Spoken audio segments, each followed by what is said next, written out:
On m'a diagnostiqué ce lymphome il y a maintenant 7 ans. Et c'est pour ça que je peux quand même apporter un témoignage avec le recul. Sachant que je dois dire une chose, c'est que j'ai eu soudainement un nodule qui a grossi énormément au niveau de la thyroïde il y a donc 7 ans. Au début c'était un tout petit poids, et puis quelques mois après, quelques semaines après, c'était gros comme une noix et ça continue à grossir. Donc ça m'a inquiétée évidemment, et je suis allée voir le médecin, et le médecin il m'a immédiatement envoyé chez un chirurgien, et pour un chirurgien, un nodule qui grossit vite, eh bien on opère. Et moi, je n'étais pas trop consciente de ce qui se passait. J'étais convaincue qu'il s'agissait d'un nodule bénin, puisque de très nombreuses personnes ont des nodules thyroïdiens et c'est bénin. Mais voilà, on m'a enlevé ce nodule qui était très gros, qui avait plus de 7 cm sur 5 en quelques mois. Et lorsqu'on a fait l'analyse, après avoir enlevé, eh bien, on a découvert que c'était donc un lymphome de Malte. Un lymphome de Malte, c'est un lymphome à évolution lente. Mais on m'a fait faire des examens, des scanners, des PET scans et un prélèvement de moelle osseuse. Parce que, compte tenu de ce qu'ils avaient découvert là, ils soupçonnaient que ça pouvait être également dans la moelle osseuse. C'est ce qui était le cas. Lorsque donc le bilan complet a été établi, j'étais quand même quelqu'un qui avait une maladie très répandue, très généralisée dans le corps. Et on m'a dit que pour que ça en soit à ce point-là, étant donné que c'était une maladie à évolution lente, ça faisait au moins 6 ans qu'elle devait déjà être active dans le corps. Et tu n'avais rien soupçonné? Je n'avais absolument rien soupçonné. La seule chose que je dois dire, c'est que j'étais souvent fatiguée, que je ressentais une sensation de fatigue assez constante. Mais ça correspondu au moment où j'ai arrêté de travailler. J'habitais Paris, j'étais très active, etc. Et je suis venue vivre ici, dans ce département. Et moi, je pensais que cet état de fatigue, c'était plutôt un état de relâchement. Oui, de relâchement, que j'étais pas assez active, que c'était ça qui me donnait cette impression. Or, pas du tout, pas du tout. Cette grande fatigue, dont je n'ai même jamais parlé à un médecin, parce que je lui dis, bon, je suis fatiguée, bon, c'est pas grave. Comme j'aime pas prendre des médicaments, je ne pensais pas qu'il fallait en parler à qui que ce soit. Et en réalité, c'était tout à fait lié à l'action du lymphome. Alors le lymphome, tant qu'il se manifeste de façon sourde, on pourrait croire que ce n'est pas très grave, mais ce n'est pas vrai du tout. Parce qu'une fois qu'il a occupé le terrain, une fois qu'il a occupé le corps, eh bien, il continue à grossir de façon exponentielle, et un beau jour, eh bien, tous les organes se détruisent. Tous les organes dans lesquels il y a des nodules sont détruits par la simple présence de boules qui continuent à augmenter et évidemment à détruire le fonctionnement des organes. C'était d'autant plus vrai que j'en avais donc dans la moelle osseuse, et que la moelle osseuse, c'est pas si grand que ça, et que si des nodules se mettent à grossir, ça prend la place des cellules souches qui sont fabriquées par la moelle osseuse. Tout ceci pour vous dire que c'était quand même une pathologie extrêmement grave. Et j'insiste là-dessus, non pas pour me faire plaindre, mais pour vous démontrer qu'on peut guérir de n'importe quelle maladie, aussi répandue soit-elle dans notre corps, et aussi longtemps soit-elle installée, et on peut se guérir. Donc c'est mon cas, puisque aujourd'hui je suis devant vous pour vous attester que je suis guérie, même si le mot n'est jamais prononcé par le corps médical. Quand on a eu une maladie cancéreuse, le mot guérison n'existe plus. Alors, mais ils disent rémission. Alors rémission, c'est déjà sympa, mais enfin ça laisse entendre que ça peut revenir. Mais je voudrais quand même vous faire part du dernier document médical qui a été rédigé concernant mon cas. Et si ça ne vous ennuie pas, je vais le lire. Donc, il date déjà de janvier 2017, ça fait déjà 2 ans, c'est-à-dire exactement 5 ans après que j'ai été opérée et que le diagnostic a été fait. Et puis après, je vous parlerai de ce qui s'est passé entre-temps, pendant les 5 ans. Donc, ceci est signé par la spécialiste en hématologie, oncologie de l'hôpital de Perpignan, et qui dit à mon médecin traitant, Madame et chère consoeur, je reçois en consultation de surveillance Madame Sylvette Lumière, porteuse d'un lymphome de Malte, thyroïdien et médulaire. Médulaire, c'est la moelle osseuse. Avec au diagnostic un foyer de transformation en lymphome B à grandes cellules thyroïdiennes restant en abstention thérapeutique. Donc, le médecin admet ce que je lui ai imposé, c'est-à-dire une abstention thérapeutique. Le mot est très beau, ça veut dire que j'ai refusé tous les soins. Donc c'est écrit, donc il n'y a aucune embrouille dans cette affaire. Deuxième paragraphe, elle est en parfait état général. Elle n'a aucun problème de santé notable, son poids de 51 kg reste stable, l'état général est excellent. Le dernier bilan biologique retrouve une numération normale en dehors d'une lymphopénie. Je continue, j'ai un déficit de lymphocytes dans le sang. Et ce qui est très étrange, parce que je n'ai pas assez de lymphocytes dans le sang, et j'en ai trop qui fabriquent des nodules dans le corps.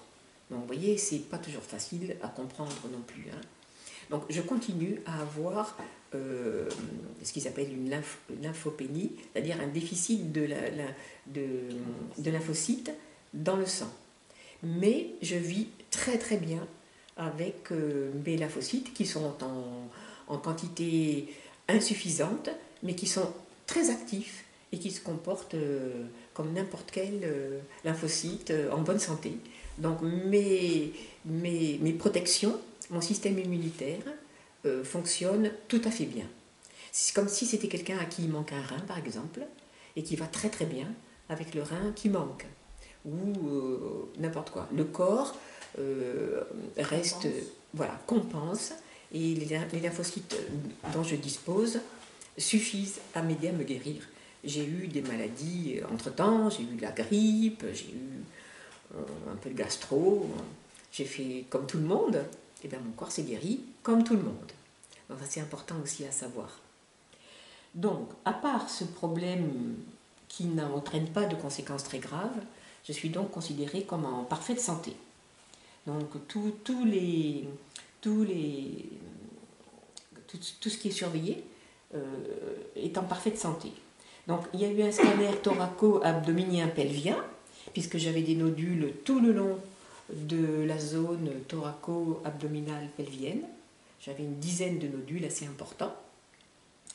Et donc le dernier scanner fait pour la surveillance du lymphome agressif ne retrouve aucune adénopathie pathologique.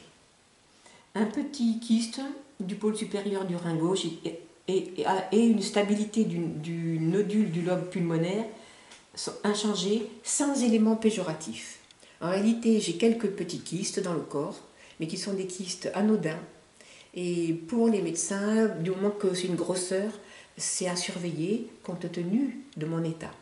Mais en fait, ce ne sont pas des nodules dus au lymphome, ce sont des kystes inertes, donc il les signale. Donc nous sommes maintenant à distance du diagnostic du lymphome à grandes cellules qui a un très faible risque de rechute et ne nécessite donc plus de suivi scanographique régulier. En revanche, il faut poursuivre la surveillance du lymphome de Malte qui pourrait récidiver. Je reste à votre je reste à votre entière disposition. La spécialiste s'adresse à mon médecin traitant. Donc vous pouvez constater qu'on me déclare en parfait état général. On dit aussi que j'étais en abstention thérapeutique. Donc ça veut bien dire que là-dessus, vous avez tous les éléments pour pouvoir vous assurer que mon témoignage est authentique. Parce que je le dis avec force parce que beaucoup de gens ont du mal à le croire. Parce que nous sommes dans une société où on croit que toute pathologie doit obligatoirement être soignée par le corps médical, par des médicaments, par des traitements lourds et par de la chimiothérapie. Donc, je peux vous présenter donc au moins un exemple de quelqu'un qui a pu échapper à ça. Et tu n'es pas la seule. Et je ne suis pas la seule, évidemment. Alors, qu'est-ce que j'ai fait? Je suis allée à l'Institut Hippocrate, qui s'est trouvé à être présenté sur ma route de façon presque, je ne dirais pas miraculeuse, mais par un très heureux hasard, au moment précis où je venais d'être opérée et où j'avais la prescription de 8 chimiothérapies de niveau très élevé. J'ai rencontré des personnes qui connaissaient l'Institut Hippocrate et qui m'ont parlé de l'existence de ce centre en me disant qu'on soigne toutes sortes de maladies sans le moindre médicament. Alors bon, je suis comme tout le monde, au début ça paraît étrange et quand on n'en a jamais entendu parler, on a un petit peu de mal à le croire. Mais il se trouve que je pouvais tout à fait faire confiance aux personnes qui m'en ont parlé, parce qu'il y en avait une qui vivait au Québec et puis qui connaissait très bien l'existence du centre Hippocrate, et une autre qui avait vécu longtemps aux États-Unis, dans des milieux alternatifs et écolos, et qui connaissait aussi très bien l'existence de l'Institut Hippocrate. Aucune de ces deux personnes n'y avait séjourné, mais m'ont donné l'envie d'aller voir un peu ce qui se passait par là-bas. Et c'est ce que j'ai fait. Je suis partie très très vite parce que j'avais très peur, parce que de toute façon l'hôpital allait me convoquer dans les 15 jours qui allaient venir, et que si j'avais reçu la convocation, j'avoue que je ne sais pas si j'aurais été capable de résister. Donc il fallait que je prenne une décision tout de suite pour avoir ma propre alternative, pour avoir mon propre chemin le plus tôt possible et le plus entier possible pour pouvoir résister à la pression du corps médical. Le corps médical, il fait ce qu'il croit devoir. Les gens sont formés pour ça, pour eux, il n'y a aucune autre possibilité, donc ils y croient. Donc ce qui est très important, c'est de pouvoir soi-même croire en une autre voie. Et cette autre voie, elle est passée par un lieu. Le lieu, c'est l'Institut Hippocrate. Et je vous en reparlerai tout de suite après. Mais ce que je voudrais vous dire aussi, c'est que pour pouvoir même décider d'aller à l'Institut Hippocrate, il faut quelque part faire confiance que notre corps a la capacité à se guérir par lui-même. C'est pas un lieu magique, c'est pas Lourdes, hein, on ne fait pas de miracle. Donc quelque part, pour prendre la décision d'aller à l'Institut Hippocrate ou dans tout autre lieu où on soigne de façon naturelle, ça veut dire qu'à l'intérieur de soi, on a déjà la conviction que notre corps a la capacité de se guérir. Ce qui n'est pas si évident, parce que quand on constate que notre corps a eu la capacité de se rendre malade pendant des années, il faut quand même être capable de faire le retournement, pour se dire, mais voilà, il doit être capable de se guérir par lui-même. Donc ça demande quand même une certitude, oui, je devrais utiliser le mot de croyance, mais le mot de croyance est un peu difficile, mais quand même la croyance que notre corps a cette capacité. Sinon, c'est pas la peine d'aller ni aux États-Unis, ni ailleurs. Bonjour. Et donc, c'est pas le lieu qui compte. Le lieu, il va vous apporter, comme ici, tout ce dont vous allez avoir besoin.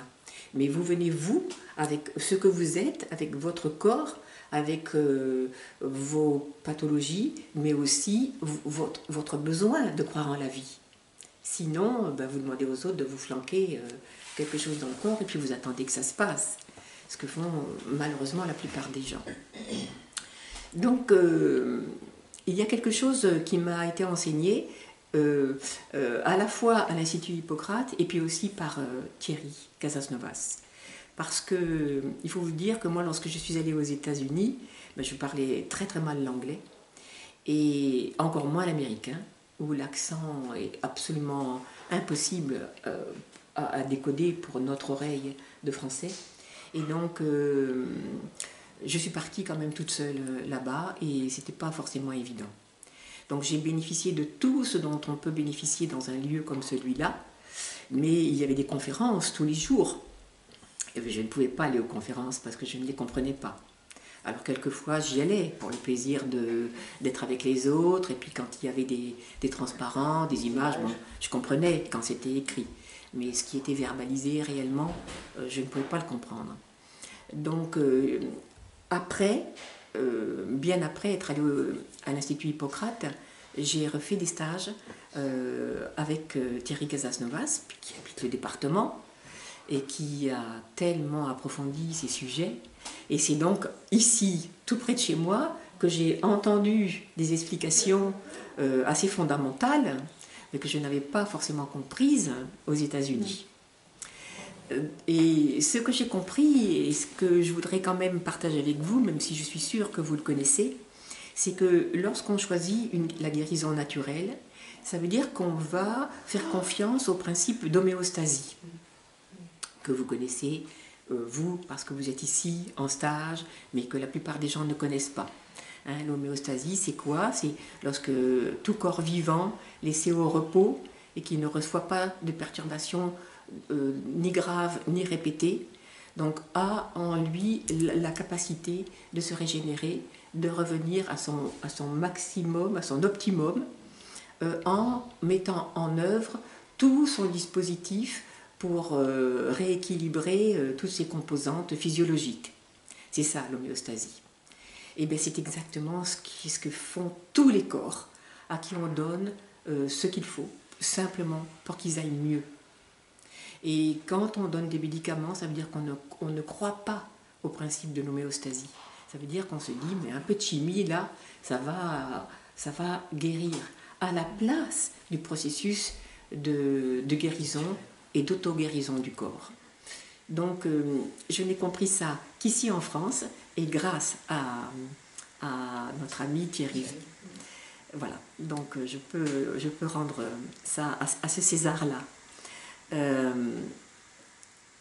Et notre système immunitaire, eh bien, il est également au service de l'auto-guérison en mettant tout le temps en équilibre et en balance les différents lymphocytes, justement, qui vont attaquer de façon différenciée selon leur catégorie, selon leur type, les intrus, les maladies, les virus, l'inflammation que nous avons dans notre corps.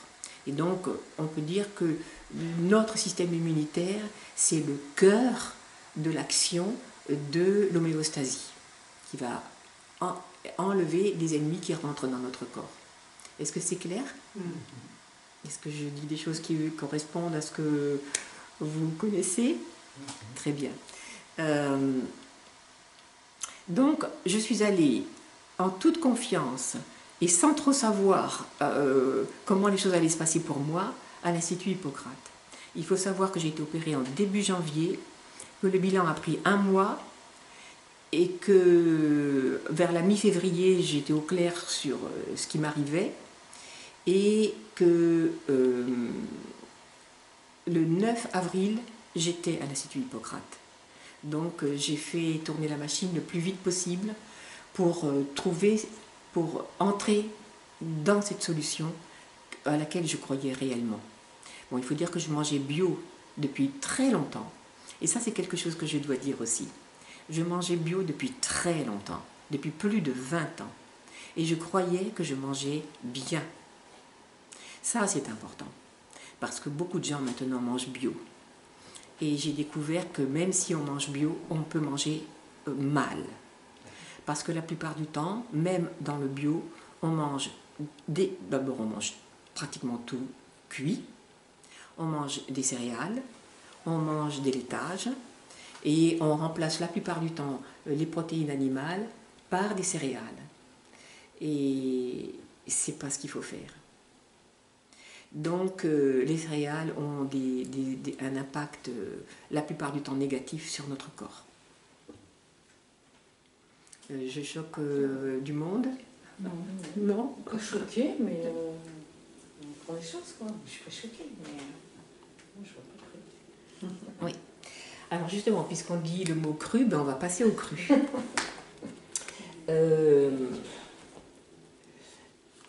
Qu'est-ce qu'on fait à l'Institut Hippocrate? On ne mange que des aliments crus. Ah, j'ai bougé. Ne bouge pas de problème. On ne mange que des aliments crus.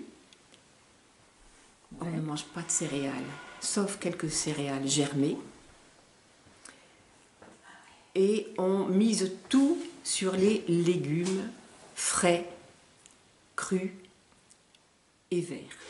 Et en jus? Oui. Les légumes, on les consomme de deux façons, en jus et en manger, à mastiquer. Donc tous les jours, on a une quantité importante de jus de légumes exclusivement verts que l'on peut boire en quantité, mais 2 fois par jour, vers 10 h le matin et vers 16 h l'après-midi. Ils nous amènent des carafes, et des carafes, on est nombreux, hein, on était au moins 150 pensionnaires à l'Institut Hippocrate. Oui, c'est un grand lieu qui est très beau, avec des bungalows dans la nature, mais on est 150, mais ça marche par groupe, ça se passe bien, c'est bien organisé, parce qu'on doit arriver forcément un dimanche, et tous les gens qui arrivent le même jour font partie d'un groupe. Donc moi je faisais partie d'un groupe d'une 30aine de personnes. Et donc au passage on saluait les gens des autres groupes, mais on pouvait quand même être un peu fédéré à l'intérieur d'un groupe. Ça facilite quand même les choses pour ce séjour. Donc on avait des jus de légumes verts dont la recette chez eux est immuable. C'est céleri, je vais vous le dire au moment où je vais le dire.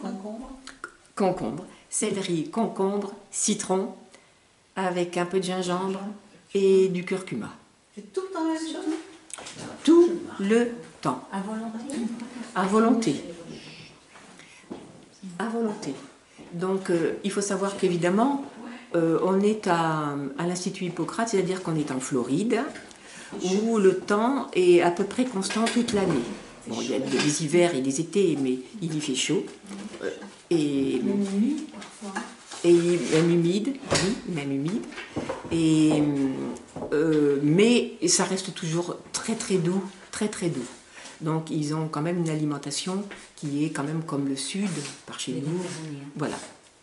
Donc les céleris et les concombres, tant qu'on en veut, tous les jours. Donc en jus. Et puis on mange midi et soir des repas, bien sûr que l'on mange, que l'on met dans son assiette, et avec un immense buffet où on va trouver absolument tous les légumes que l'on veut, uniquement lavés, découpés en petits morceaux, en petits dés, et vous avez tout un alignement de légumes, et vous pouvez en prendre autant que vous voulez. Pas forcément vert, là. Et là, ils sont majoritairement verts. Mais il y a aussi en bout de ligne quelques jolis radis bien rouges, il y a quelques petits champignons, il y a du poivron, et je ne me souviens pas s'il y avait des tomates. Je ne m'en souviens pas, mais je ne crois pas. Donc, mais alors, vous aviez les épinards, les salades, les céleris, le fenouil, du chou, toutes les sortes de choux. Enfin, imaginez tout ce qu'on a en magnifiques légumes crus, légumes verts principalement. Il y a des sauces aussi. Un peu, mais pas tant que ça. Ah, pas tant que ça. Non. Alors, déjà, il y a... D'abord, on commence par se servir tout ce qui va être graines germées d'abord, parce que ça va être au fond de l'assiette. Mais on ne prend pas les graines germées pour le décor. comme on fait quelquefois hein, chez nous. Hein. On peut tapisser son assiette de graines germées. Il y en a au moins 5 ou 6 sortes qu'on peut prendre. Après, on va prendre les jeunes pousses, comme celles que vous avez ici. Et je me souviens particulièrement de 3 catégories de jeunes pousses. C'est le tournesol, le sarrasin et les pois, qui poussent comme ça sur une dizaine de centimètres, pas plus. Une fois que c'est là, ça reste jeune pousse. Si ça pousse davantage, après, ça n'est plus vraiment considéré comme des jeunes pousses. Donc il faut que la plante soit très jeune, en pleine vitalité et en pleine hormone de croissance en réalité, pour que nous puissions bénéficier de cette vitalité. Pourquoi les légumes verts principalement? Parce que la chlorophylle, eh bien, c'est l'équivalent de notre sang. En réalité, ce n'est pas l'équivalent de notre sang, parce que les plantes, c'est un pigment pour les plantes, mais qui va ensuite transformer l'énergie solaire en nutriments. Mais ça a exactement la même formule moléculaire que notre sang. C'est-à-dire qu'il y a exactement les mêmes molécules, sauf une, et la plus grosse. Dans le sang, c'est la molécule de fer qui donne la couleur rouge, et dans la chlorophylle, c'est la molécule de magnésium qui donne la couleur verte. Sinon, c'est exactement la même chose, et c'est donc complémentaire. Donc, plus nous absorbons de chlorophylle, plus nous absorbons un nutriment qui est compatible avec notre sang. Donc ça, c'est la raison invoquée par l'Institut Hippocrate. Et moi, je trouve que c'est tellement beau d'abord de voir cette symétrie et cette synergie que je continue à manger du verre sans arrêt. Et voilà. Donc ensuite, on va trouver les légumes coupés qu'on va mettre dans notre assiette, n'importe, les céleris, les courgettes, les concombres, des feuilles de salade, enfin j'en oublie certainement. Il n'y a pas de carottes, il n'y a pas de betteraves, c'est ça? Il doit y avoir 2 ou 3 petits bâtonnets de carottes, et c'est tout. Très petit, et c'est pas fait pour être mis en grosse quantité dans son assiette. Je crois que ça doit être juste pour que ça se fasse joli. Oui, pour que ce soit pour la couleur. C'est donc bien un choix vraiment délibéré et fort, c'est pas anodin, l'histoire du verre. Et puis, alors, donc, on mange aussi copieusement qu'on le veut, donc c'est plat. Au bout du bout, on va trouver un petit peu de sauce, un peu à l'américaine, avec des choses qui sont assez épaisses, mais qui sont entièrement naturelles, qui sont faites avec soit des graines de tournesol, soit des choses comme ça, qui vont faire, mettre un petit peu de liant et de douceur. Mais ce que j'ai quand même constaté, c'est que ce n'est pas, c'est vraiment un plus. C'est vraiment, ce n'est pas la base de l'alimentation. C'est vraiment pour dire que, on se fait un petit peu plaisir au passage. Mais vraiment, l'Institut Hippocrate, pour eux, la seule chose qu'on doit manger, c'est les légumes. Donc il n'y a pas de matière grasse alors? Pas d'avocat? Il y a des avocats. On peut prendre de l'avocat. Mais en matière grasse, c'est pareil. Une fois que vous avez votre plateau complètement plein, avec tout, hein, si vous êtes très habile, vous trouvez un tout petit guéridon tout au fond, où vous avez un petit peu de type herbe amare, là, un peu. Et puis, vous avez un petit flacon comme ça d'huile d'olive. Alors, comme c'est pour au moins 200 personnes, on voit bien que ce n'est pas la base de l'alimentation. Et donc, il n'y a pas d'oléagineux non plus? Il y a des oléagineux. Ah oui. Des graines que vous mettez directement dans votre assiette. Que ce soit des noix de cajou pas germé alors. ou qui ont été trempées. Trempé. Des noix de cajou aussi? Non, je crois pas que ce soit les noix de cajou. Vous trouvez des amandes, des noix du Brésil. Noisettes peut-être? Pardon? Noisettes peut-être? Des noisettes, je n'ai pas le souvenir, mais évidemment les noisettes font partie, je n'ai pas le souvenir. Mais il y a quelques oléagineux qu'on peut mettre comme ça, tel quel, en plus dans son assiette. Donc c'est très, très, j'allais dire, rudimentaire. Surtout pour nous, les Français, qui sommes habitués à une alimentation très élaborée, très sophistiquée, où on ne conçoit pas la nourriture dans la simplicité que la nature nous a donnée.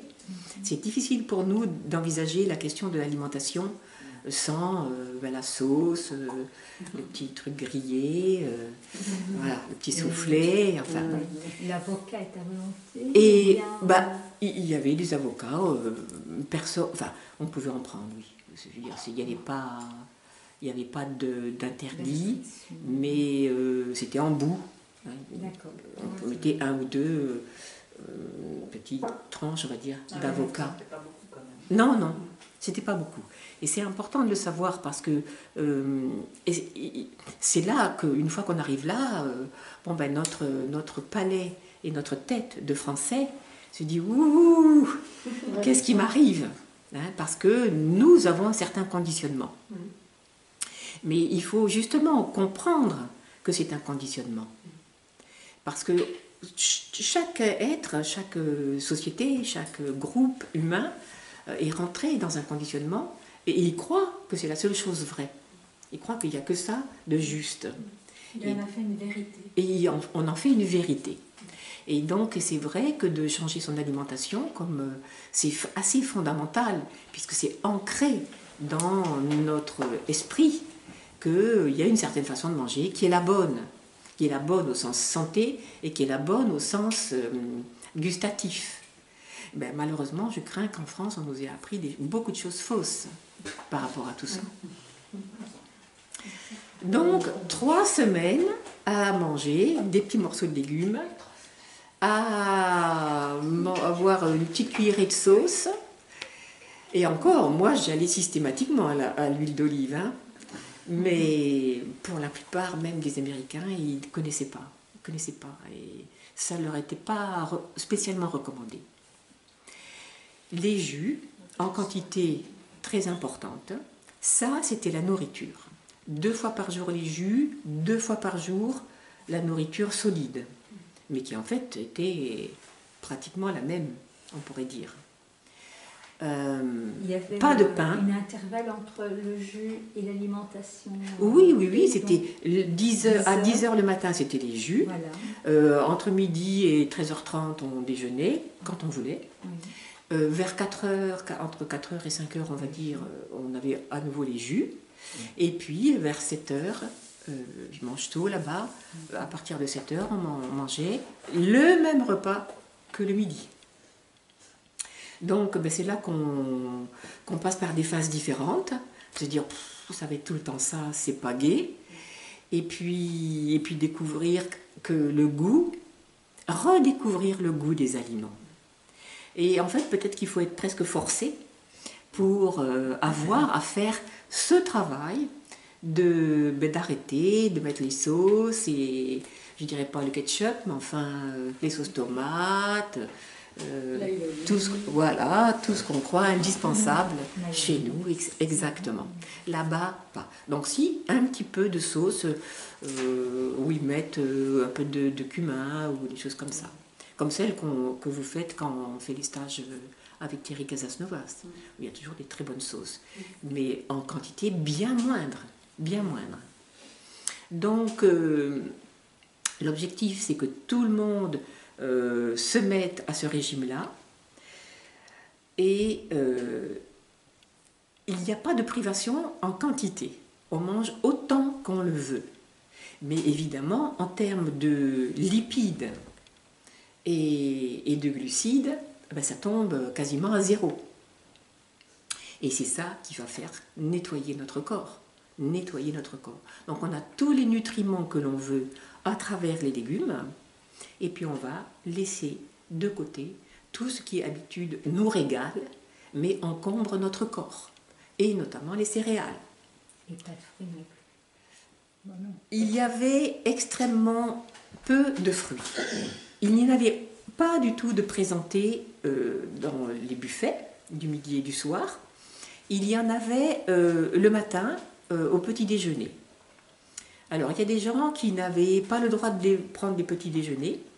Il y avait des gens qui avaient le droit de prendre un fruit au petit déjeuner 3 fois par semaine. Et il y avait des gens qui n'avaient droit à aucun fruit, jamais. C'était selon les pathologies ou l'état de santé des personnes. Donc, quand on a une maladie cancéreuse, toute forme de sucre est bannie. Toute forme de sucre, y compris les carottes. Et les betteraves. Donc, je voyais des gens qui mangeaient une pomme, et moi, je ne mangeais pas de pomme. Donc, ils m'avaient mise au quinoa germé. Ils me mettaient un grand bol de quinoa germé, sans le moindre accommodement, sans le moindre... j'ai essayé 2 jours de suite, mais j'ai pas pu. Je ne pouvais pas. Déjà, j'ai pas un appétit énorme. Alors là, démarrer le matin, c'était pas possible. Alors il a fallu aller discuter et négocier pour qu'officiellement, sur ma fiche, on me change mon petit déjeuner et j'ai eu droit à un bol de lait d'amande. Et c'était quand même beaucoup plus agréable à consommer pour moi, d'autant plus que je n'étais pas grosse, parce que le lait d'amande, c'est quand même des lipides. Donc il y avait des gens qui n'y avaient pas droit, malgré tout. Hein. Et donc moi, voilà, j'ai fait mon séjour, par les 2 ou 3 premiers jours, avec un bol de lait d'amande au petit déjeuner. Mais auparavant, sur le coup de 6 ou 7 heures du matin, on allait boire du jus d'herbe de blé. Le fameux jus d'herbe de blé. À jeun. À jeun. À jeun. L'herbe de blé n'est pas un aliment, c'est un alicament. C'est un surpère aliment qui a une vocation d'être un médicament pour notre corps. Donc, à l'Institut Hippocrate, l'herbe de blé, c'est sacro-saint. Donc, on doit, de toute façon, tout le monde, aller se presser soi-même son herbe de blé. Il y a un lieu spécialement conçu à cet effet, qui est joli dans la nature, avec le toit de chaume et tout bien. Et il y a des personnes qui amènent des énormes plateaux. Et au fur et à mesure, chacun prend un fagot. Moi, j'appelle ça un fagot, une belle poignée d'herbe de blé qui est haute comme ça. Et on se fait soi-même son herbe de blé. Il y a 6 ou 7 extracteurs de jus. Donc on prend son tour, on fait son herbe de blé. Et tout le monde prend la même quantité? Oui, tout le monde prend la même quantité. C'est 2 onces. Ils appellent ça, oui, c'est 2 onces. C'était combien, 2 onces? 60 millilitres. 60 millilitres, merci. C'est un verre à liqueur, c'est un verre à liqueur. Ce n'est pas nécessaire d'en prendre plus, hein, parce que ça a un très fort effet détoxinant, un très fort effet nutritif également. Et donc, contrairement aux autres aliments où il n'y avait aucune limite en quantité, il y avait là, c'était 2 onces pour tout le monde, y compris les gens tout petits et menus, y compris certains Américains bien enveloppés. Et 2 fois par jour. Et outre cela, excuse-moi, à jeun et alors à jeun, et puis il nous demandait de le prendre le soir avant de se coucher. Parce que comme les repas du soir étaient tôt, donc on pouvait repartir vers 9h, 9h30, prendre son... Donc ça se prend tout le temps l'estomac vide, quoi. Oui, il faut que ce soit l'estomac vide pour que ça passe directement dans le sang. De même que les jus verts, hein, il fallait les prendre en dehors de repas pour que ça passe le plus vite possible dans le sang, puisqu'il n'y a rien, il n'y a pas d'effort à faire, hein, puisqu'il n'y a pas à faire le tri entre ce qui sera digéré et ce qui ne le sera pas. Donc ça passe directement dans le sang. Et puis aussi, donc dans le programme de l'Institut Hippocrate, il y a un lavement ou 2 par jour. Pour des personnes comme moi, j'avais beau avoir une maladie grave, ils voyaient bien que quelque part mon état général était bon. Et donc moi j'avais à faire un lavement par jour, donc le matin. Et pour les autres personnes qui étaient plus encrassées, qui avaient des diabètes, qui avaient des pathologies, plus d'encrassement, il fallait qu'ils le fassent 2 fois par jour. Et on devait faire 1 fois par jour un implant d'herbe de blé, un implant colonique d'herbe de blé. Ils appellent ça colonique. Donc un implant rectal. Le lavement, il était à l'eau, tout simplement. Oui, à l'Institut Hippocrate, le lavement est uniquement à l'eau du robinet du lieu où nous étions, parce que je pense que c'était une eau qui était bien, qui était bonne. Et donc, on tournait le robinet, on remplissait la poche et on faisait dans sa salle de bain son lavement. Donc, dans mon cas, c'était 1 fois par jour. D'autres personnes, c'était 2. Pas plus. Non. 2 C'est par déjà jour. pas mal, hein. 2 par jour, c'est énorme. Hein. J'ai entendu des gens qui en faisaient beaucoup plus. que Oui, ça. ça c'est l'Institut Gerson qui préconise un autre type de Parce que soins. même, ils font des carottes, ils mangent des carottes toute la journée. Oui. Alors moi je ne connais pas le régime Gerson, donc je sais qu'il existe, je sais qu'il comporte des variantes très importantes par rapport à celui de l'Institut Hippocrate, mais il se trouve que je ne peux vous parler que de celui de l'Institut Hippocrate que je peux absolument recommander. Je ne serais incapable de faire la comparaison et de dire combien de personnes sont guéries par l'un ou par l'autre. Personne ne le sait de toute façon.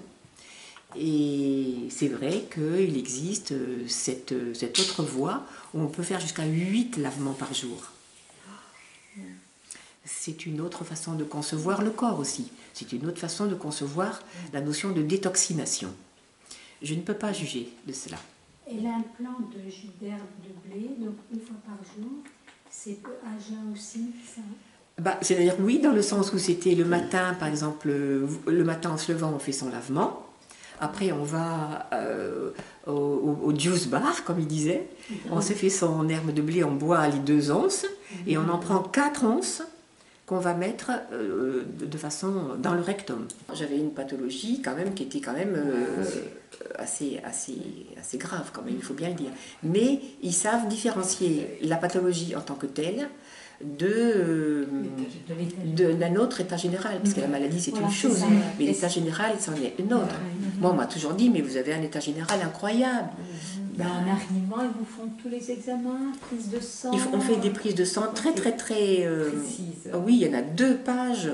Je n'ai pas pensé à vous les apporter, tiens.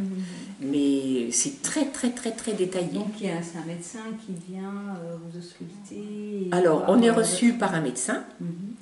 qui ne vous ausculte pas. Il vous demande ce que vous avez, il vous demande si vous avez des documents justifiant, voilà. Comme il ne comprend pas le français, parce on doit lui expliquer.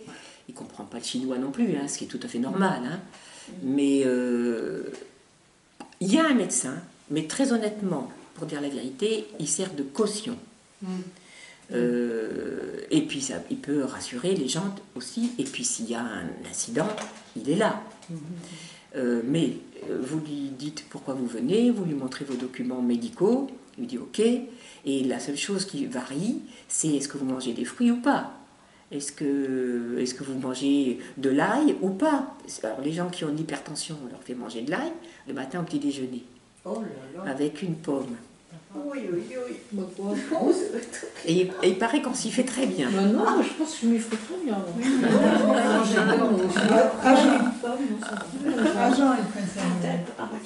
C'est le petit déjeuner. Tu sais que ça existe. Et là, il y a les pressés, les congés. Non, je voyais les gens, ils prennent une pomme, ça leur est servi comme ça, très bien présenté, une pomme qu'on va fendre en 3 ou 4, vous savez, et puis il y a une gousse d'ail dans chaque fente. Alors c'est joli, mais il faut qu'ils mangent ça. Et c'est ça le petit déjeuner pour certaines personnes, tous ceux qui avaient de l'hypertension et tous ceux qui devaient effectivement avoir un impact important sur la circulation du sang. Donc c'était de l'ail. Donc vous voyez qu'on ne fait pas plus naturel comme façon d'être traité. Hein. Bah, aucun sucre et d'autres, je ne me rappelle plus. Mais même pour les gens qui avaient le droit de manger des fruits, c'était que 3 fois par semaine, au petit déjeuner. Très limité. Oui. Donc c'est vraiment là, parce que aussi, comme nous vivons dans une société où tout est artificiel, nous croyons que le sucre, c'est forcément les plats sucrés, le sucre ajouté. Non, dans presque tous les aliments, il y a du sucre. Il y en a partout. Et dans le concombre, il y a du sucre, et dans les navets, il y a du sucre. Donc de toute façon, on n'aura jamais de carence en sucre. Puisque dans tous les légumes, il y a du sucre. Dans tous les... même dans les oléagineux, il y a une part de sucre, on le sent bien quand on les mange. Dans les graines germées. tout Dans ça les graines aussi, germées, ouais. on sent bien aussi ce goût qui est là, de sucre. Donc, si vous... Bon, moi, par exemple, je fais pas mal de graines germées de lentilles. Hein. Eh bien, dans le cœur de la lentille, il y a du sucre. Et le peu de sucre qu'il y a dans ce que vous dites, en fait, c'est peu pour nourrir une tumeur, par exemple. En tout cas, c'est considéré comme non... Enfin, non... Pas pathologique, mais non pathogène. Voilà, c'est considéré comme non pathogène. De toute façon, on ne met pas au jeûne. L'Institut Hippocrate, pour une raison que je ne connais pas, n'est pas favorable au jeûne. Là encore, ce sont des écoles. Bah, il paraît qu'il y a un jour de jeûne par semaine, mais en fait, c'est Oui. un jour de jus. C'est ça. Eux, ils utilisent le mot jeûne, fast, hein. Ils utilisent le mot jeûne, mais en réalité, non. C'est un jour de diète au jus. C'est ça. Donc, on boit autant de jus vert, toujours le même, que l'on veut, plus, ce jour-là, une noix de coco, un jus de noix de coco, hein, qui nous ouvre les noix de coco, puisqu'on est dans une région là-bas où les noix de coco abondent. Mais ce n'est pas du jeûne, c'est une diète au jus. Et ce jour-là, donc, les jus, c'est toujours 10h et 16h? Ou ça peut être à d'autres moments aussi de la journée? Non, c'est pareil. C'est pareil. C'est pareil. Oui, Sauf c'est que pareil. là, c'est la quantité qu'on veut. Oui, oui, Donc, c'est il y a encore, plus, c'est encore plus illimité que l'on veut, oui. Oui. Par contre, on est nombreux et je n'ai jamais vu quelqu'un arriver avec une bouteille et se prendre sa dose de jus. Les gens viennent, ils se servent un verre, Ah oui. et ils reviennent un quart d'heure après, ils vont se resservir c'est ça. un autre Ah, verre. d'accord. Donc c'est basé aussi sur cette confiance où les gens prennent ce dont ils ont besoin à ce moment-là, ce qui est présenté, mais la carafe, elle sert à tout le monde, donc il n'y a pas quelqu'un qui va se mettre 100 litres de jus dans sa bouteille. Hein. Donc c'est aussi les Américains. Ça doit être un peu Oui, bah, pour moi j'étais seule, et puis pour moi la discipline c'est juste normal. Hein. Donc c'est tout à fait juste. Mais voilà, au passage je suis amenée à dire ça. Donc ce qu'ils appellent jeûne, c'est un jour de diète au jus. Parce qu'ils considèrent que le jeûne, ça fatigue le corps, que ça perturbe le corps, et ils considèrent que, notamment les gens malades ou faibles, ont besoin d'un apport de nutriments très important. Parce que dans nos sociétés où on mange quand même beaucoup et riche, en fait, la plupart du temps, les nutriments sont pauvres en réalité, parce que ben, c'est pas frais, c'est pas authentique, c'est transformé. Donc eux, ils partent du principe, au contraire, qu'ils vont nous apporter, qu'on doit apporter à notre corps le maximum de nutriments sains, naturels et frais, dans lequel on va trouver ben, tous les oligo-éléments, toutes les vitamines, tous les minéraux, etc. C'est toujours le même jus, céleri. Oui. Chez eux, oui. Mais bon, pareil, on vit là-bas 3 semaines. Certains font des séjours un peu plus longs. Mais la majorité des gens viennent pour une cure de 3 semaines, où on régénère quand même une grande partie de nos cellules en 3 semaines. Et donc, oui, pour eux, toute l'année, les gens qui vivent là, toute l'année, ils boivent le même jus de légumes. Et je vais vous dire la vérité, moi je bois toujours le même. Ah oui, ici, pas marre. Non, je n'aime que celui-là. Maintenant, l'hiver, il n'y a pas de concombre. Non, mais il y a du fenouil. Oui. Moi, c'est ce que j'aime. Maintenant, les jus, le chou c'est excellent. Et ça, ça dépend. Le chou blanc. Oui, ça dépend. C'est pas si fort que ça. Le chou, ça sent fort à la cuisson. Comme le chou-fleur. Ça sent extraordinairement fort à la cuisson. Vous les mangez crus, mais ça n'a pas plus de goût qu'autre chose. Même moins. Ouais. Mais en jus, je trouvais, moi j'en ai bu pendant un petit moment du chou en jus, je trouvais que c'était très fort. Ça dépend quel chou.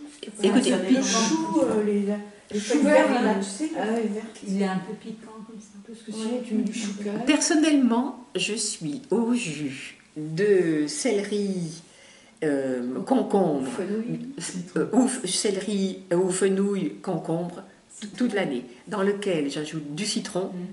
Maintenant que j'estime que je vais bien, j'ajoute une demi-pomme. Maintenant. Mais j'ai mis 3 ou 4 ans avant de décider de faire ça. Et en plus, c'est même pas utile parce que c'est très bon sans la pomme. C'est très bon sans la pomme. Ce que je fais maintenant aussi, c'est que j'ajoute un quart de courgette. Parce que c'est un légume vert, ce n'est pas des fruits, et ça amène une douceur, un petit liant au jus qui est quand même très agréable à boire. Donc maintenant, je bois tous les jus avec un petit peu de courgette aussi. Et par exemple, des herbes, style du persil, du basilic, des choses comme Si vous aimez ça, ne vous en privez pas. Ah, très bien. Tant mieux. Très bien. Alors, autant d'herbes que vous voulez. Oui. Toutes les roquettes, la mâche, le basilic, tout ce que vous aimez. le romarin. Tout ce que vous aimez, oui. Non, non, je ne pense pas. Ah si, très bien. Le frais, hein, Bon, mais c'est parfait. je sais pas si ça fait du jus. Goûtez ce que vous aimez. C'est ça. Restez sur le vert. Éliminez les jus de carotte et les jus de betterave. Même si certains que je connais bien recommandent ça, eh bien écoutez, moi vous êtes venu me demander ce qu'on fait à l'Institut Hippocrate. Et eh bien, voilà. D'autres écoles existent. Vous écoutez et vous faites votre propre jugement. Et c'est tout. Moi, j'estime que, évidemment, c'est la vie qui m'a amené l'Institut Hippocrate au moment où il le fallait. La vie aurait pu me dire, bah, tiens, va au centre Gerson, et j'y serais allée. Bon, eh bien, écoutez, moi, je ne peux parler que de ma propre expérience, mais il se trouve qu'elle est incroyablement positive et que c'est très bon. Alors, quand je suis rentrée chez moi, j'ai dit, bon, ben, c'est bien joli tout ça, mais je fais comment ? Hélène, tu le sais, il faut commencer à se lancer. C'est toute Et une comment on organisation. fait ? Excusez-moi, mais après les 3 semaines, est-ce que vous avez de nouveau une prise de sang, tout ce qui s'ensuit, donc avant que vous partiez quand même. Oui. Ok. Et c'est d'autant plus rapproché qu'ils font les prises de sang le lundi. Donc on arrive un dimanche, le lundi, il y a la prise de sang. Mais comme ils le font tous les lundis, ça veut dire que vous avez la prise de sang le 15 jours après, puisque le lundi d'après, vous ne serez plus là. Donc en fait, on a la prise de sang 15 jours après notre arrivée. Et effectivement, le même bilan est fait. Alors dans mon cas, il s'est passé quelque chose, c'est-à-dire que le seul dysfonctionnement visible dans mon sang, c'était un très gros déficit en globules blancs. C'est ça mon gros problème. Et il se trouve qu'en 15 jours, j'avais rattrapé le niveau bas, si vous voulez, de la norme en matière de globules blancs. En 15 jours. C'était énorme. C'est géant. Oui, mais j'avais fait les lavements tous les jours, l'herbe de blé tous les jours, les implants d'herbe de blé tous les jours, des litres de jus, j'avais tout fait bien. Et puis progressivement, chez moi, je l'ai fait aussi, mais un peu moins bien. J'ai encore un peu moins bien. Là, pour vous dire le vrai, ça fait bien longtemps que j'ai pas bu de jus d'herbe de blé. Parce qu'un jour, j'ai fait une overdose, plus de l'odeur que du goût. Et un jour, ça a plus voulu, puis Et pendant combien de temps tu l'as vu? Plus de 3 ans. Quand même, hein. Oui. Matin et soir? Non, le matin. Que le matin Le après matin. chez toi? Oui. Je crois que le corps en avait suffisamment. Mais écoutez, un jour ça a plus voulu, quoi. J'ai dit, mais alors je me suis organisée autrement. Je mettais l'extracteur de jus dehors pour pas sentir l'odeur. Je trouvais que ça rentrait quand même, les odeurs. J'ai fait un dégoût de l'odeur. J'ai dit là, non, non. Donc j'arrête. Mais là c'est aussi, c'est ma propre expérience. Et puis je savais inconsciemment et même consciemment que j'avais fait mon dû parce qu'il m'avait dit qu'il fallait que je sois très sérieuse pendant 3 ans. 3 ans. Et j'ai été très sérieuse pendant 3 ans. Les implants aussi? J'ai fait mes implants après 1 fois par semaine. C'est ce qu'il m'avait recommandé. D'accord. 1 fois par semaine, un lavement et un implant. Ah, une fois que tu étais chez toi? Oui. Ah oui, ça a bien baissé là. Du coup. Oui, Ouais. parce qu'on ne vit pas chez soi comme dans un hôpital ou comme dans un établissement de santé. Il faut aussi revivre normalement. Oui. Donc, moi, je suis revenue avec la consigne de manger cru à 100%, sauf 1 fois par semaine pour la convivialité. Si je recevais ou avoir du monde, ou pas, pour avoir du plaisir. Mais dire manger cru, ça ne veut pas dire manger des pizzas ou des choses comme ça. Hein. Pour eux, tout ce qui est céréales, c'est du pur poison parce que c'est du gluten, c'est l'acidité, c'est de la colle dans les intestins, ça crée des allergies. Puis c'est des sucres là. C'est du sucre. Donc, et c'est vrai que ça, c'est un changement assez important dans notre alimentation. Parce qu'on en mange énormément. Beaucoup plus qu'on ne croit. On mange du pain, on mange des gâteaux, on mange énormément de céréales, des pâtes. Moi, je n'ai plus mangé de riz, rien. Ah ouais, je sais pas penser au riz. Ah, mais oui, mais il faut y penser parce que le riz, c'est du pur, c'est de l'amidon pur. C'est La du sucre. quinoa, c'est bon, ça va. C'est possible la quinoa. Alors, de la quinoa, Non, moi c'est j'en pas mange méchant. régulièrement germée, pré-germée. C'est-à-dire vous la faites tremper une nuit et vous la faites germer une journée et le lendemain, Bonne enfin, à manger. elle est bonne à manger. Et tu les vois les germes? Ils sont minuscules. Ah, parce que moi j'ai essayé, j'ai tout mis dans le compost. Non, non, Non, parce non. que tu les as pas vus, tu t'attendais à trouver les photos. Non, C'était non. quelque Oui, chose c'est là. ça, ça suffisait pas. Si, ça fait un tout petit truc. Ah ouais, On voit une mini pointe et même si on ne la voit pas, elle est là. C'est-à-dire que une graine germée, elle se met à revivre hein, dès qu'on la met dans l'eau à température ambiante.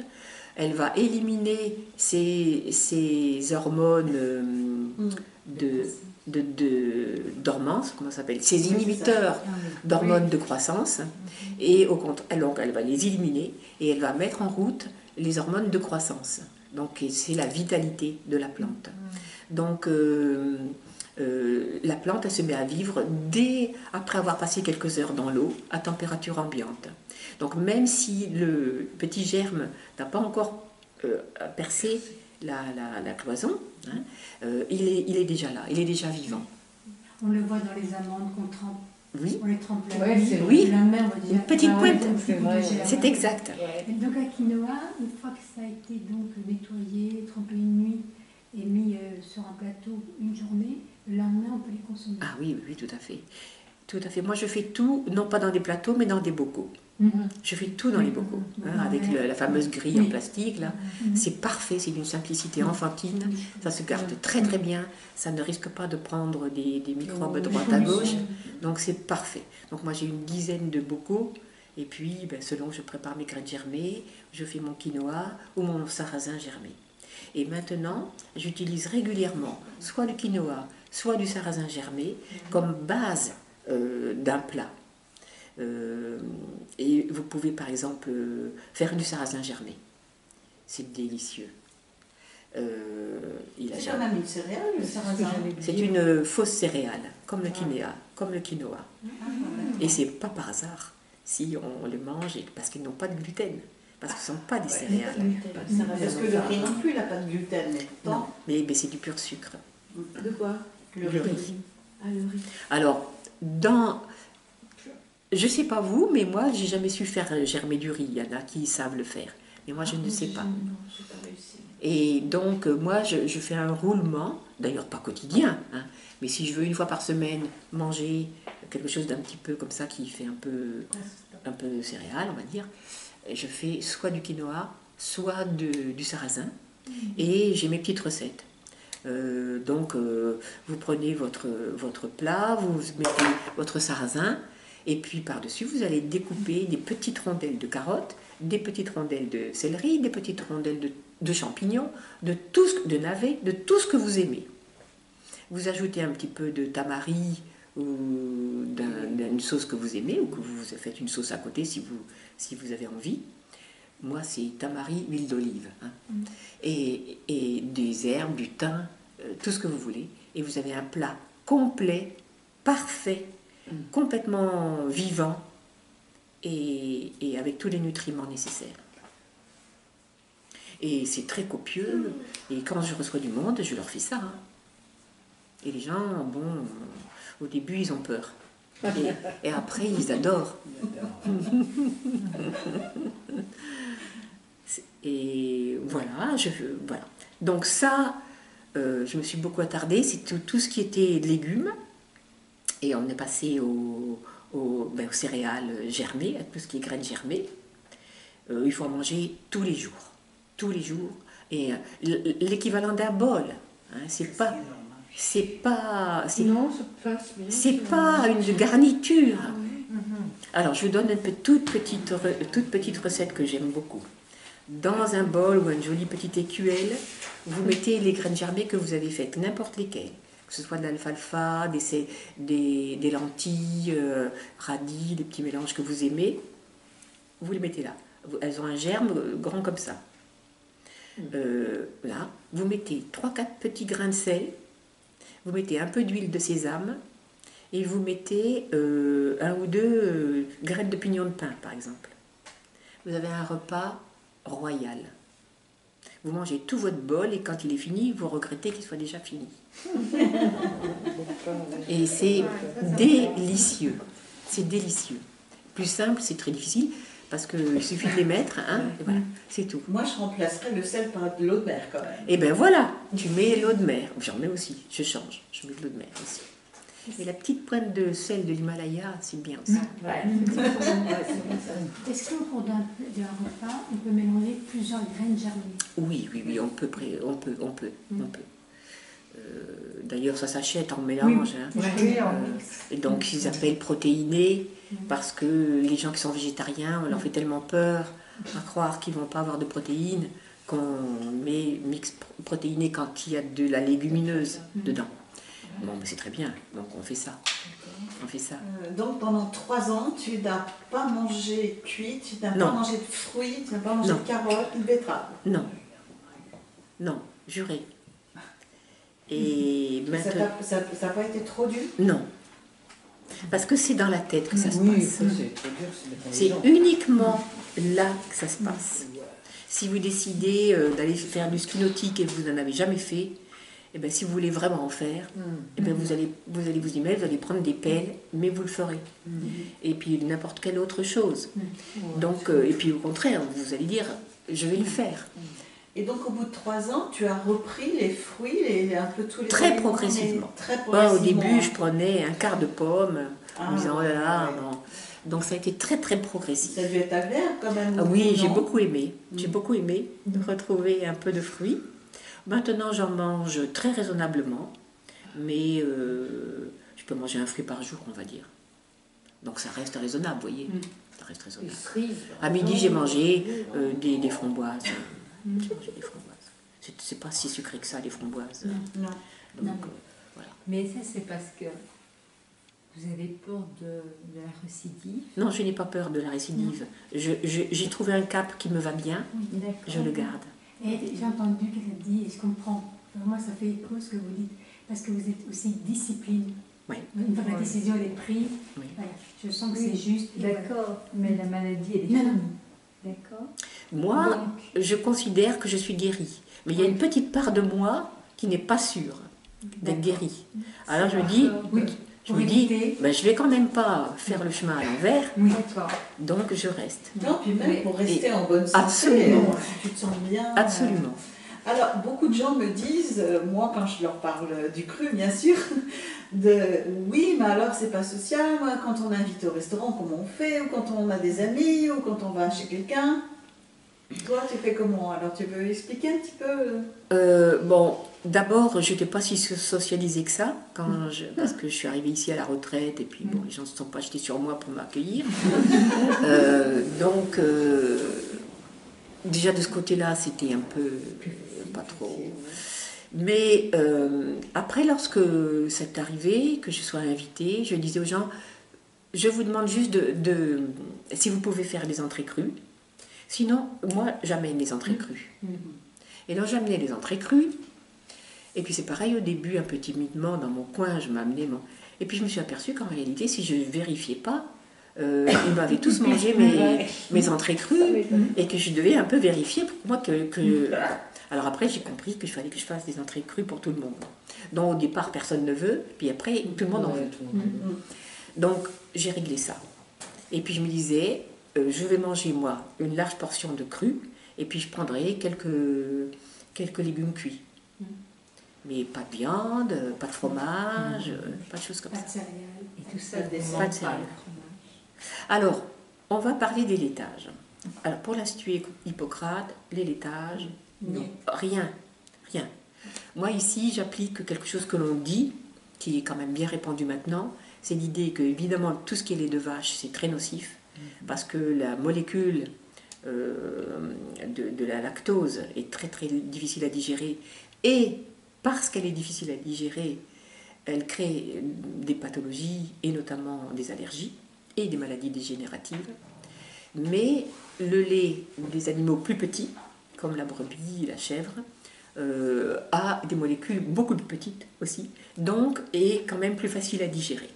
Donc on n'a pas ce problème de venir perturber la flore intestinale et de provoquer des maladies dégénératives. Donc maintenant, je peux manger un petit fromage de chèvre comme ça par semaine. Donc soit affiné, soit frais, comme à midi, je mangeais un petit morceau de frais, il était très bon. Mais pendant presque 4 ans, j'en ai pas mangé.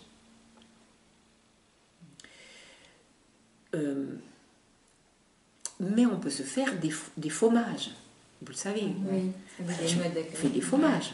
Donc, on peut prendre le problème en disant tout ce qu'on ne mange pas, puis on voit la tête des gens qui s'assombrit, mais on peut aussi dire qu'on peut manger des très bonnes choses en choisissant la voie du cru. Donc, certaines choses peuvent un peu équivaloir. Hein, si vous faites il y a des bons fromages avec justement des probiotiques qu'on met dedans pour faire fermenter. Donc, moi je donne des cours maintenant, je donne des ateliers d'alimentation. Sur Perpignan?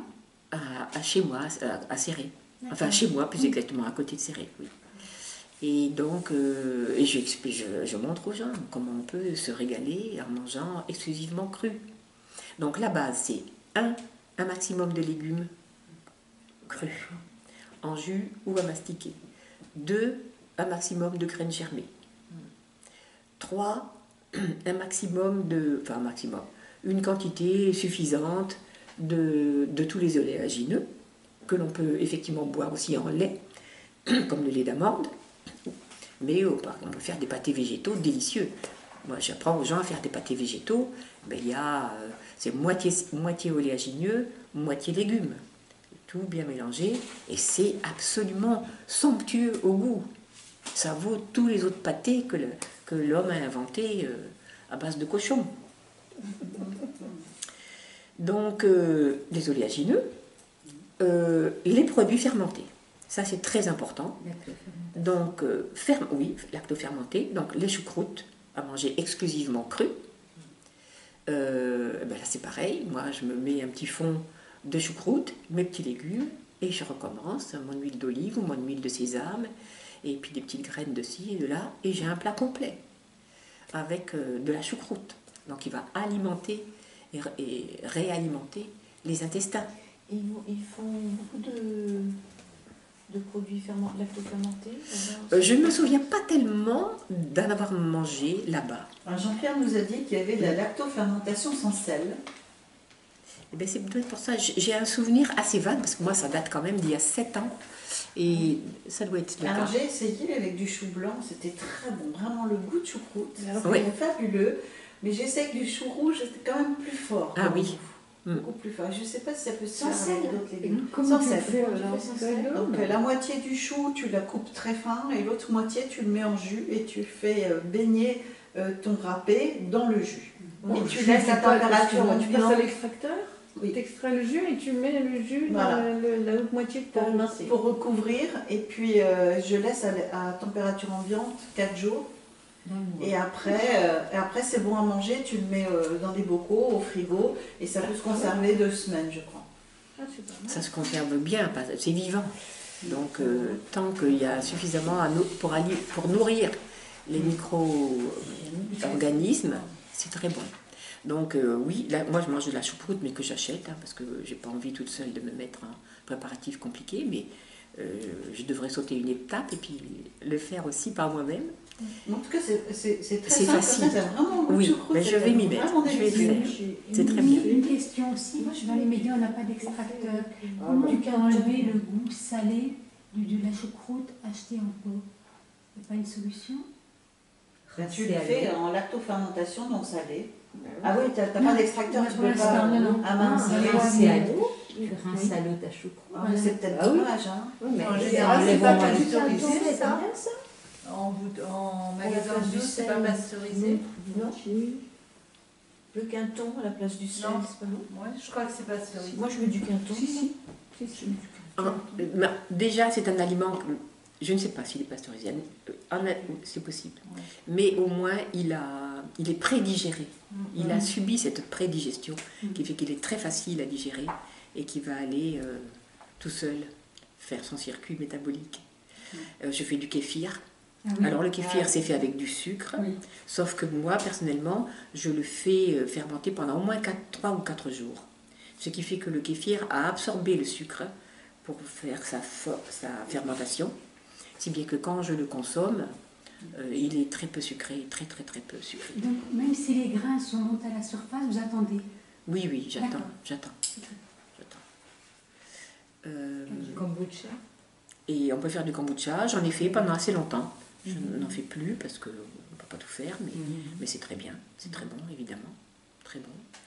Et puis on fait aussi ce qu'on appelle le réjuvelac. Ah oui. Avec, moi je fais avec du quinoa. Le réjuvelac, c'est du blé fermenté dans l'eau, comme ça. Mais moi je trouve que moi personnellement, je le fais avec, je fais la même recette mais avec du quinoa. C'est bon, Si je cherche bien, Je ne sais pas comment ça s'écrit, j'ai une R-E-J-G-E-L-A-C. C'est un mort qui vient du lac. Et ça, c'est quoi? On met ça dans Tu mets de du l'eau. lait dans de l'eau, puis tu laisses fermenter. Du poulet des crêpes. Je ne remonterai pas de ça. Non, mais tu bois que le jus. Grain de blé. Tu mets dans de l'eau. Oui, mais tu vois, elle le fait du quinoa, t'es pas obligé de le faire avec vous faites, moi je fais avec du quinoa. Vous prenez une tasse américaine de quinoa, Oui. vous mettez ça dans un grand bocal, vous laissez tremper toute la nuit, et ça, on a commencé la pré-germination. Vous jetez, et vous Manger de l'eau. vous jetez l'eau, et après vous remettez de l'eau, 3 fois, je crois. vous remettez de l'eau, et vous laissez. Et ça Combien de temps fermente, et ça fermente. Une journée. Donc Parce une que- fois on lave et après on Oui, fermente. et après, vous laissez fermenter Combien de temps? une ou c'est 2 pas journées. Ah oui. Oui, tout de suite. C'est- il y a c'est les très, petits très bouts, là, rapide. qui font Et parce que tous ces organismes vivants, ils ont tendance à fermenter dès qu'ils sont dans l'eau. Donc la fermentation commence. Et ça vous fait une boisson qui a le goût du quinoa, mais ça n'est même pas croyable. Oui. Et c'est délicieux à Ah non, boire. tu bois que l'eau après. Tu laisses le quinoa. Absolument. Donc on va le filtrer, on va prendre l'eau, et tout le quinoa qui reste, on rajoute la même quantité d'eau, et on recommence pour le lendemain. Ah bon? Et on peut le faire 3 fois. Personnellement, la 3e fois, je trouve que ça n'a plus aucun goût. Mais ça a certainement les mêmes vertus au point de vue santé. Mais je le fais 2 fois, on va dire. Mais on peut le faire 3. Dans l'eau froide ou... C'est de l'eau tiède à température ambiante. Je prends mon eau de l'appareil qui filtre. Voilà, d'accord. Et il faut éviter évidemment tout ce qui va être chlore et tout ça. et une eau Et la naturelle. première fois, vous jetez au bout de 24 heures. Ben, c'est parce que une graine qui se met à germer a des hormones, et des inhibiteurs de croissance et puis des toxines. Elle détoxine elle aussi. Hein. Donc il faut jeter la première eau parce que là-dedans il y a les toxines. Et au bout de combien de temps vous jetez l'eau? Au bout d'une nuit, tu Après sais. une nuit, oui. Après une nuit, Une ça nuit, suffit. oui. Puis le lendemain, l'eau que vous remettez, ça va être celle que vous allez boire. Et bien c'est même pas croyable parce que c'est bon. Vous mettez ça, une fois que c'est fait, vous le mettez au frigo. C'est un peu meilleur quand c'est un peu frais. Mais si vous aimez à température ambiante, c'est très très très bien aussi. Et les bienfaits Parce de- que là, je regarde, ça dépend. Des fois, il y a des graines de blé et c'est pas bon du tout. Des fois, c'est très bon. Ça dépend. Tu l'achètes tout fait pour dire ça, non? Non, non, ça se fait Ah non, pareil. tu dis, C'est exactement la même blé, recette. Oui, il y a des. J'ai remarqué en faisant. Parce que moi, je ne savais pas qu'on pouvait le faire avec du quinoa. J'ai remarqué que il y a du blé que l'on prend et le Réjuvelac est très bon. Il y en a d'autres, c'est pas bon du tout. Enfin, le goût. Ça dépend de la qualité pas du du blé. Alors, la température. Ça peut dépendre de plein de choses. Ça peut Je être sais ou de la pas. graine, ou de la De température. la graine. Alors ça, je l'ignore. Mais essayez avec le quinoa, plus simple, c'est pas possible. Ça, c'est bon, ça. Et c'est délicieux. Je vais faire ça. Et Commencer si les en dimanches. plus vous mettez quelques gouttes de jus de betterave, ça prend une couleur magnifique Ah oui. et c'est délicieux. Et Vous ne mettez pas beaucoup de jus de betterave, juste de quoi Juste de quoi colorer. colorer. Quand vous dites une tasse de quinoa, et combien de litres d'eau? 1 litre, 1 litre. Un litre, oui, mais une tasse américaine. une tasse américaine. Oui. Ça doit faire. Ben non, ben c'est les mugs là, c'est Les meubles, oui. oui. Ah, les mailles, d'accord. J'ai bien fait cette boisson. Ben, comme toutes les boissons fermentées, c'est la fermentation qui amène tous les micro-organismes qui se développent par millions et qui va venir enrichir notre microbiote. Ça, c'est bien, ça. Pour... Ça, c'est vraiment les probiotiques par excellence, Il n'y a pas besoin d'acheter des produits. le naturel. Surtout pas. Est-ce qu'avec ça, on peut cher. faire justement Je sais même pas, si ça fait- Oui, moi je fais ça. C'est-à-dire je vais faire mes fromages avec, en ajoutant du Réjuvelac. Parce que c'est ça qui amène la semence, on va dire, des micro-organismes. D'accord. Moi, j'en fais plus parce que j'aime tellement, c'est tellement bon que je mange tout. Et après, Les fromages? Ah ben oui, parce qu'il ne faut pas avoir... Oui, exactement, parce que c'est vrai C'est aussi trop que bon, ça oui. c'est très chargé Modération. en lipides quand même.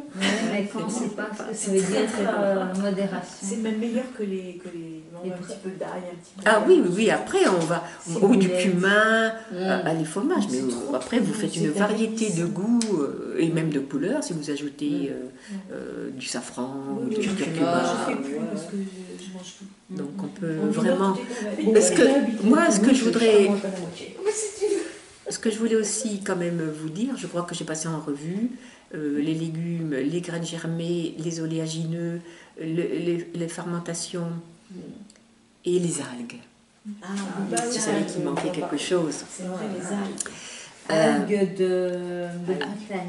Vous avez la possibilité de consommer toutes les algues que vous voulez, que ce soit des algues d'eau douce ou des algues d'eau de mer. Vous pouvez les consommer tout simplement en copeaux, parce qu'ils ont été déshydratés. Vous achetez des algues déshydratées. Et encore mieux, vous pouvez les consommer fraîches. Elles ont été simplement salées pour la conservation. Donc là, non seulement on a toute la vie de l'algue, donc elle n'a pas été déshydratée, et vous pouvez en manger des quantités tout à fait considérables. Ah. Donc moi je me fais ce qu'on appelle des tartares d'algues, qui sont excellents, excellents. Et sinon, ben, vous pouvez mettre un petit peu d'algues sur toutes les salades, tous les aliments que vous pouvez manger. Pour varier, au lieu de mettre du thym et de la roquette, eh ben, vous mettez de la salicorne et puis de n'importe Ça quel. apporte de l'iode en fait. Et c'est un apport évidemment en tous les minéraux et comme l'on peut, et l'iode évidemment, et le calcium en quantité énorme. Donc moi maintenant j'ai eu du mal parce qu'on est vraiment très conditionné nos papilles n'ont pas été accoutumées à ça, ce qui est invraisemblable, puisque nous sommes un des pays les plus riches en côtes du monde. Hein. Et nous avons des algues magnifiques en Bretagne. Je commande mes algues à une productrice de Bretagne. On trouve son site sans aucun problème. Lequel c'est Scarlett Lecor. Mais il y en a d'autres, hein, je ne la connais pas cette dame. Hein. Je ne fais pas de publicité plus pour l'un ou pour l'autre, mais voilà. Et sinon, oui, il faut être sûr de l'endroit où on va. Oui. Si on s'adresse à des gens comme ça, on peut penser qu'ils connaissent bien, et puis s'il y a des soucis, ils sont au courant. Et le tartare d'algues, ça consiste en quoi? Un tartare d'algues, je le sais, mais là, il va falloir que je vérifie. Plusieurs algues. Un tartare d'algues.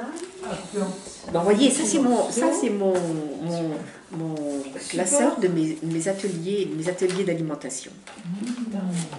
Aujourd'hui, on ne va pas demander de faire ça. Hein. Donc, je leur montre des images magnifiques, je leur explique tous les bienfaits. Tout ça, je trouve ça sur Internet. Hein. Alors, le tartare d'algues. Oui, moi je mets de l'huile.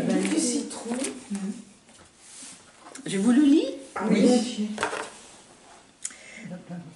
Alors, rincer et essorer 2 ou 3 barquettes d'algues fraîches, que ce soit de la laitue de mer, de la dulce, de la nori, du wakame ou des haricots de mer, en prenant bien soin d'éliminer les petits coquillages, parce que comme c'est naturel, ben, ça vient aussi, les petits coquillages, les cailloux, les grains de sable. Dans un robot ménager, avec, vous savez, les 2 lames métalliques, là, vous hachez les algues avec une grosse botte de persil, effeuillé, vous ne laissez pas les tiges, hein, parce que c'est dur les tiges, et ça ne sera pas agréable à trouver dans l'aliment. Donc c'est uniquement les feuilles, quelques tiges d'oignons verts, là comme on voit en ce moment, sont magnifiques. Si vous n'avez pas d'oignon vert frais du printemps, vous prenez un oignon Rouge, blanc, ou comme vous aimez, ou rouge. Une gousse d'ail, le jus d'un citron, et 5 cuillerées à soupe d'huile d'olive. Il faut C'est préalable délicieux. les saler, c'est ça. Hein. Alors vous les avez, oui, préalablement, je crois l'avoir dit, Moi, je sais pas. en prenant bien soin des... Oui, vous les rincez et essorez. Oui. Et puis voilà, vous moulinez tout ça jusqu'à la consistance qui vous plaît. Et vous avez un superbe tartare d'algues, parce que les algues, c'est légèrement, on va dire, visqueux dans le bon sens du terme. Hein, donc vous avez ajouté votre persil qui, lui, est plutôt sec, comme, et l'oignon aussi, ça a ce petit côté où ça se tient, vous savez, c'est un petit peu... Oui, un peu sirupeux, quoi. Et bien donc, et vous avez là un tartare d'algues qui a une magnifique consistance, hein, et que vous pouvez utiliser avec une feuille de chou, par exemple. Vous avez une feuille de chou chinois ou des petites endives, vous mettez vos tartares d'algues dedans. Même si vous avez des invités, j'ai fait l'autre fois un plat, j'ai présenté mes petites feuilles d'endives avec un tartare d'algues dedans. Les gens, en plus c'était un médecin et sa femme qui sont venus, c'était pas par ici, et ils sont repartis, mais ils étaient absolument enchantés et interloqués. Et léger. Et léger. Exactement. Il a même perdu sa bedaine. Voilà. Et sinon, vous prenez, moi je mange aussi, puisqu'on a parlé des graines germées, je mange du pain Essen. Ah oui. Donc ça c'est bien parce que ça vous permet de manger un aliment qui ressemble un peu au pain et tout ça, mais c'est uniquement à base de graines germées et c'est cuit à basse température, au maximum 43-45 degrés. Donc le pain Essen, c'est un conglomérat, hein, qui ressemble à du pain, qui ressemble un peu au pain allemand, là, brun. Et ce sont des graines germées et qui ont été un peu compactées et cuites à basse température. Donc jusqu'à 45 degrés, 43, 45, on dit que l'aliment est cru, garde les propriétés du cru. Et vous l'achetez où? J'achète au magasin bio. On en trouve partout, dans tous les magasins bio. C'est sous plastique alors quand même. Oui, c'est sous plastique. Oui. Je ne sais pas où c'est fabriqué en réalité, mais c'est la seule façon de manger quelque chose qui ressemble à du pain qui fait. Il y a les crackers qu'on peut faire en déshydrateur. Et sinon, on se fait ces crackers au déshydrateur. Oui. Tout à fait. Voilà. Donc, on peut manger de façon extrêmement variée, des consistances que l'on peut changer. Ça va du simple cru qu'on mastique jusqu'au tartare et du jus. Enfin, on peut vraiment, on fait du râpé ou du découpé dans tous les sens que l'on veut. Et on peut vraiment varier son alimentation et se faire plaisir. Et il ne faut pas penser à ce qu'on n'a pas. Il faut se régaler et trouver des belles idées avec ce que l'on a. Merci beaucoup, Sylvette. Merci, Sylvette. C'était vraiment bien.